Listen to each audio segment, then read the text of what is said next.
E aí galera, bem-vindos a mais um vídeo aqui no canal. Hoje a gente vai falar sobre uma obra que valoriza a vida e coloca esse ponto num patamar bem interessante de ser abordado. E não, eu não estou falando desse My Life. Calma, que esse vídeo vai vir.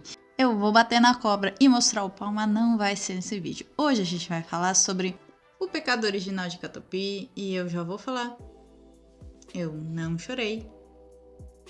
Eu estou podre por dentro? Pode ser, mas calma, vamos falar um pouquinho melhor sobre ele. Catupi é um alienígena que veio do planeta Feliz e ele escolheu a Terra para trazer a felicidade. Eu acho que a ideia foi um tanto quanto infeliz, sinceramente. Não tá fácil. O pior ainda é que essa história se passa em 2016, ou seja, não tinha nem pandemia. Então ainda estava melhor que antes. Essa ediçãozinha foi trazida em box. Finalmente, Panini lançando box primeiro, muito bom, tá?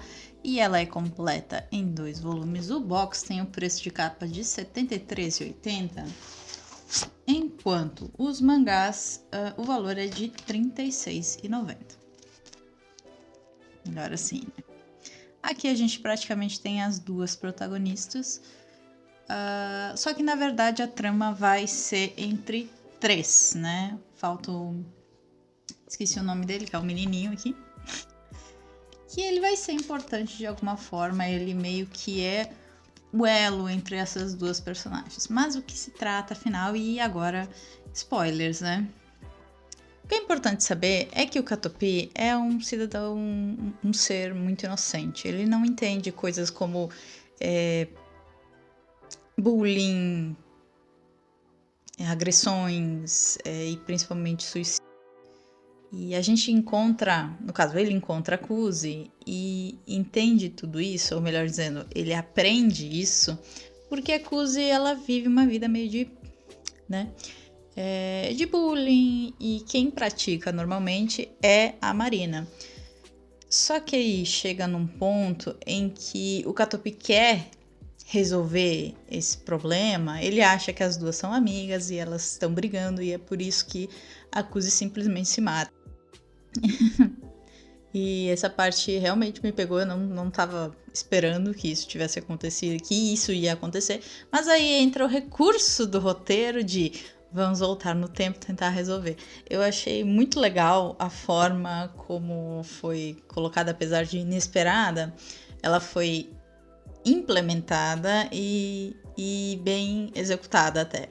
E é muito engraçado porque ele volta muitas vezes no tempo, a ponto dele só parar quando a nossa maquininha de voltar no tempo quebra na cabeça da Marina, que acaba morrendo. E aí a gente pensa, fudeu. E vamos combinar que essa história tem um plot daqueles lindíssimos, que estaria naquela lista de anime, de mangás com plot twist muito interessante, que nem acontece no final. Mas é muito bom, muito bom. Assim, é algo que você realmente não espera. Com certeza não tô me referindo ao fato da gente descobrir que a Marina acaba também tendo alguns problemas dentro de casa, principalmente porque o pai dela meio que sai com a mãe da Kuzi, já que ela é acompanhante, e deixa a família ali como se fosse super normal. E infelizmente lá no Japão até é muito comum isso acontecer. Ela também não tem lá uma vida impecável, apesar de ela ter muito mais dinheiro que a Kuzi, ela também não é feliz. Eu acho até importante falar sobre o pai da Marina, porque realmente ficou um pouco confuso. Na minha cabeça, lendo a história primeiro, eu entendi que o pai da Marina era o pai da Kuzi. Não, é só porque ele estava saindo com a mãe dela mesmo, e a Marina culpa a Kuzi, o que não faz muito sentido, do pai dela sair com a mãe da Kuzi. Tipo, não é como se ele não tivesse culpa, não é mesmo? Mas enfim, sim, são crianças, eu entendo.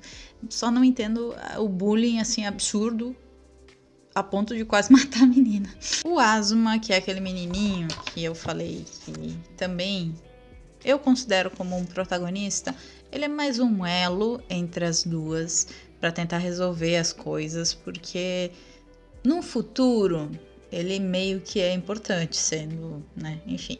Mas a parte da história dele também é muito importante, porque No Japão, a cultura japonesa tem muito disso, dos pais serem muito, muito apreensivos com os seus filhos e todos eles têm que ser iguais e inteligentes e serem bem-sucedidos. Então essa é uma crítica à própria sociedade. E sabe aquela história de tem um filho favorito sempre? Com certeza, os 3 personagens aqui são muito identificáveis e são personagens muito palpáveis, coisa que a gente poderia ver claramente na vida real. O roteiro carrega muito isso e ele executa isso muito bem, tanto que ele termina excepcionalmente bem também. Embora eu já tenha visto outro alienígena, que inclusive também tem tentáculos, que serviu como sacrifício, né? Por um bem maior. Sabe? Você lembra, né?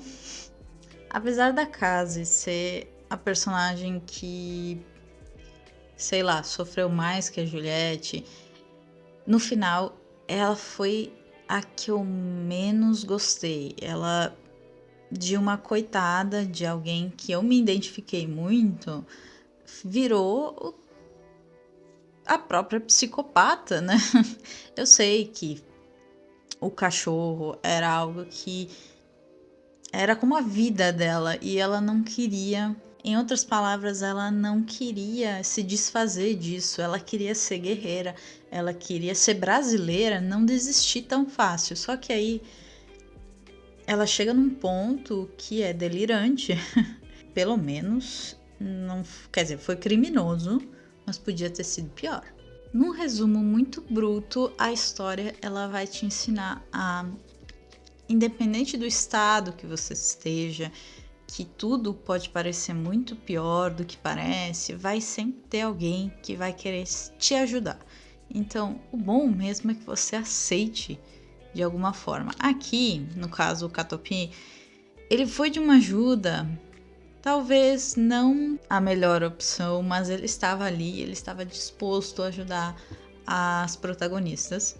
No fim, de fato, deu tudo certo, mas eu sei que nem sempre é tão simples assim. Eu sempre falo de obras muito pesadas, essa aqui não deixa de ser uma. Ela traz muitos gatilhos, principalmente com depressão e suicídio. Então, se você acha que não vai conseguir ler, por favor, não tente.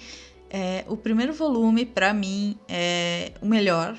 Ele desenrola muito melhor que o segundo e ele tem umas pontas ácidas de humor que eu gosto muito mais. O segundo, ele é totalmente mais pesado e tira todo o lado irônico e brincalhão do Catopi de lado, para no final dar aquele alívio.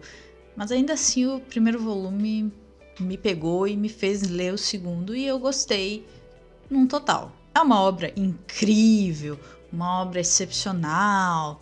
Não, ela pode te fazer pensar muito bem, e eu acho que é isso que serve as leituras. Uma obra, se você aprende com ela de fato, ela serviu para alguma coisa. E eu acho que ela atingiu o seu objetivo, que era esse de fato. Taisan 5 ou Taisango, provavelmente é daquelas brincadeiras que o japonês adora fazer com palavras, fez muito bem essa trama em si e passou tudo, provavelmente passou tudo que queria na obra. Eu falei, não chorei, mas eu fiquei bem comovida e a história me prendeu o suficiente para eu terminar o segundo volume, e eu acho que é o tipo de obra que funciona assim, funcionou muito bem. 2 volumes, acabou sem aquela coisa de enrolação, tá? Que tudo bem, tem o arco do Asuma ali no meio, mas ele não é um personagem chato, um personagem irrelevante, então é super válido acompanhar a história dele, apesar de não ser, nossa, tão destruidora quanto essas duas. Essas duas protagonistas realmente têm histórias muito pesadas, assim. O próprio dilema dele ter esse irmão mais velho, que é muito bom, e eles têm um convívio muito legal. Então dá um apertinho no coração que você fica, estou quentinha. E aí, você gostou do Pecado Original de Catupiry? Catupiry, na verdade, pra mim, não é o protagonista. Ele, infelizmente, ele fica um pouco de canto, mas, assim, ele rouba quando ele precisa. Ele é muito engraçadinho, fofinho. Você já leu? Gostaria de ler? Deixa aqui nos comentários. Esse boxinho ficou bem legal e é bem bonitinho, assim. A arte também é muito bonita. É diferente. Não é uma arte assim, nossa senhora, que obra-prima. Mas é uma assinatura bem interessante do autor. Eu gostei. Enfim, deixa aqui nos comentários o que você achou. Não esqueça de se inscrever, me ajuda. Também assistir esse vídeo até o final, eu preciso de horas assistidas. Fico por aqui, até a próxima. Fui!